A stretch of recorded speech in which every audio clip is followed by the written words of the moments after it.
Good morning. I am still potting up Lisianthus. I'll be doing this probably all week. If you've watched any of our other videos, you know that we start them in these 512 trays, and so I'm currently just popping them out and then potting them up into a 72 cell plug tray. Pretty simple process. We like to keep them in the very small trays as long as possible because it's very easy for us to monitor their water level. The key with Lisianthus is you need to make sure you're watering them, obviously, but you also need to let them dry out. You need those roots to develop and form to go look for the nutrients and water. And so when you have like a bigger cell, say we do have some we started in our 72 cell trays, they're harder to dry out and then fully water. You know, it's a longer turnaround cycle. If I were to fully water a 72 cell tray, you know, it would take a couple of days for it to really dry out, and at that point the plants are a little miserable. So we like to keep them in these smaller trays, and we water them every day. They dry out every night, and so they're really on a constant wet and dry period. I have had so many people comment and ask like what our secret is with the Lisianthus. I know that Lisianthus is kind of like a haunting crop for a lot of people.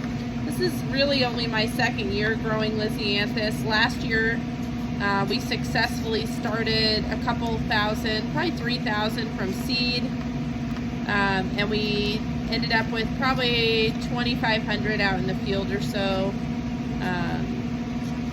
We had a real makeshift setup last year, so I felt pretty good about that. We've honed in a few other things this year. We have started well over 10,000 this year. We are currently working on our germination rates, but the first couple of trays that I did, our germination rates were between, and I say germination, that's germination and also like what's still alive 6 weeks later. So I might have had higher germination rate, but I guess I'm going with more like the 6 week survival rate of what I've got growing in the trays. And so I've done a Voyage 2 First Love, and we had 82.2% survival rate at 6 weeks. I think that's pretty good. You know, that's the fun thing about starting Lisianthus from seed, is you don't need perfection. The seeds are expensive, yes, but they're not as expensive as ordering in plugs. You know, you order in a 288 pack of plugs, you really need those to survive. That's expensive. You've got to order in a lot of plugs. Shipping is expensive. And so with the seeds, I think some of what you guys need to think about is giving yourself some grace for failure. You know, order enough seeds where you can have a 70 or 80% survival rating, and you're still going to get what you want out of the crop. You know, if you want 100 Lisianthus plants, I would not start 100 Lisianthus seeds. I would probably start 200 Lisianthus seeds or 250 and give yourself some grace. You're never going to be like upset that you have a few extra Lisianthus plants, trust me. So in a great scenario, you have great survival and germination, and you just have a whole bunch of extra Lisianthus plants. I would say what I see on a lot of these boards for people is, you know, we have the benefit of, I'm out here in the greenhouse with these plants all day long. If you're doing this as a hobby and you're gone during the day or working, the biggest risk for Lisianthus, especially when you're starting them in these smaller cells, a lot of people soil block. We would love to soil block, we just don't have the time. But those small soil blocks is the same thing. You know, you want them to be in those small blocks so they dry out easier, they air prune, they get those small roots. But the downside of that is they do dry out quickly.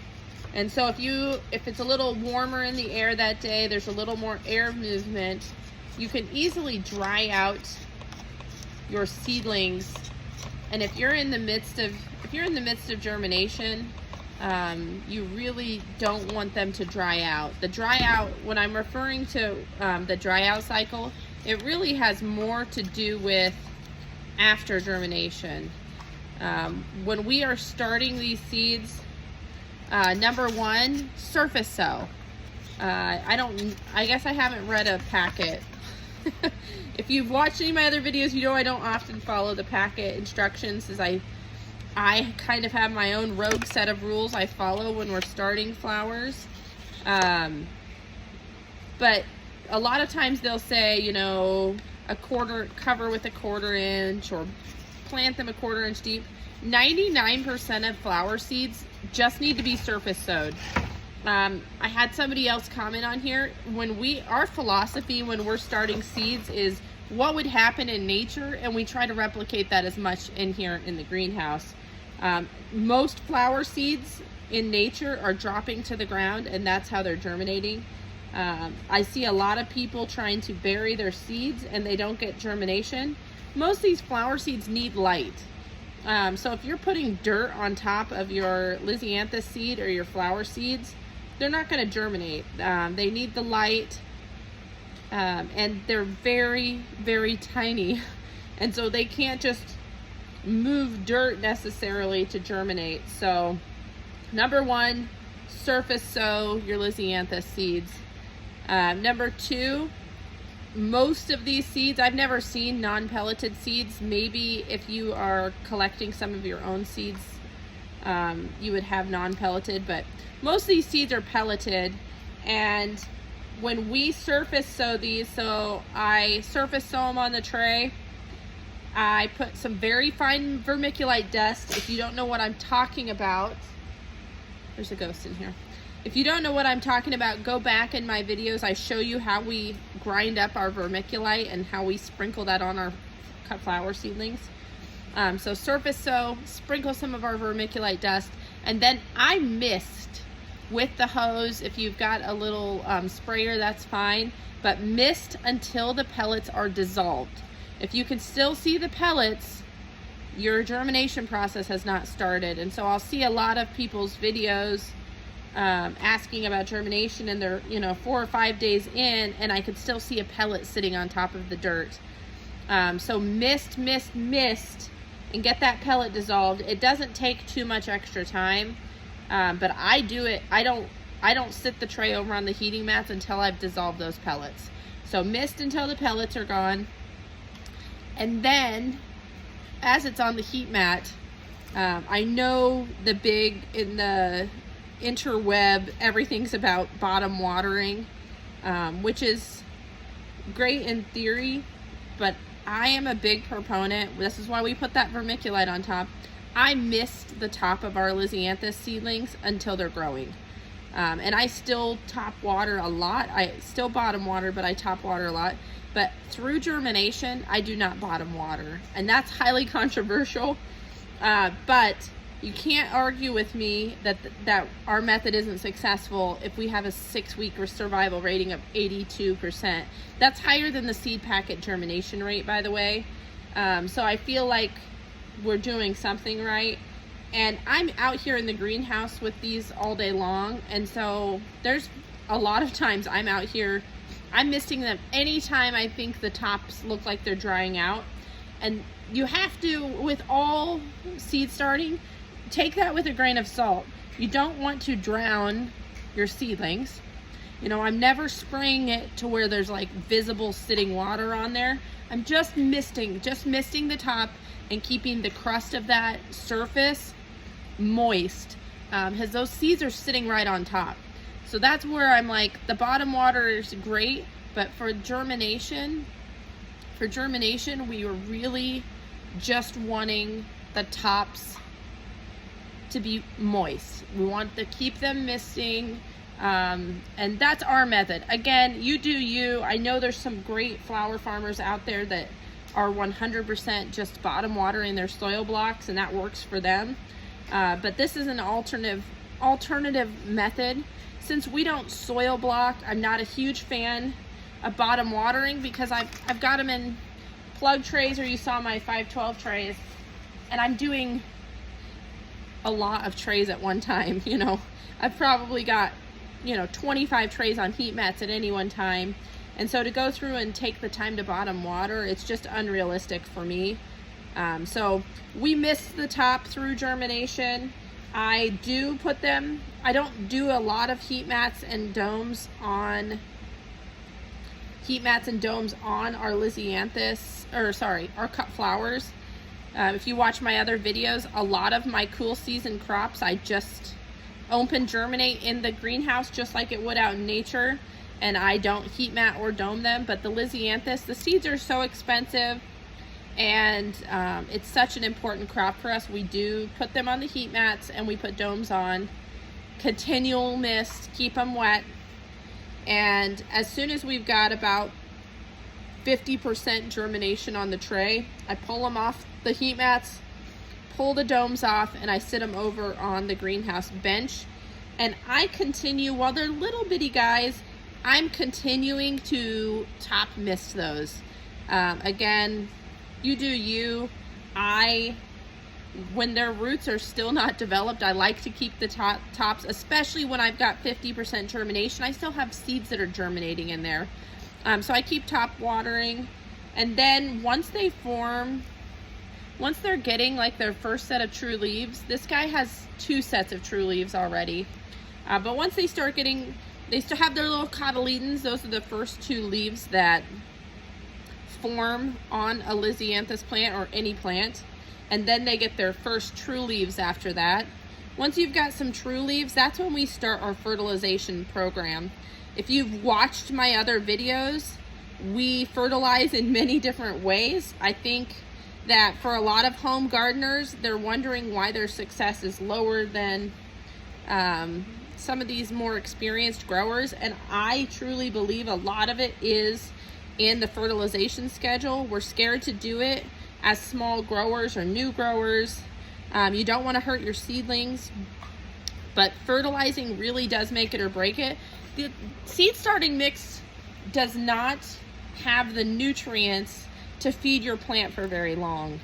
You know, we have some compost in ours, but those seedlings are going to burn through those nutrients very quickly. So you want to have a very regimented fertilization schedule. I would say at a minimum, you want to be doing, we prefer like a fish emulsion, kelp emulsion fertilizer. On the Lisianthus, and I've got a detailed fertilization video out there if you want to see it.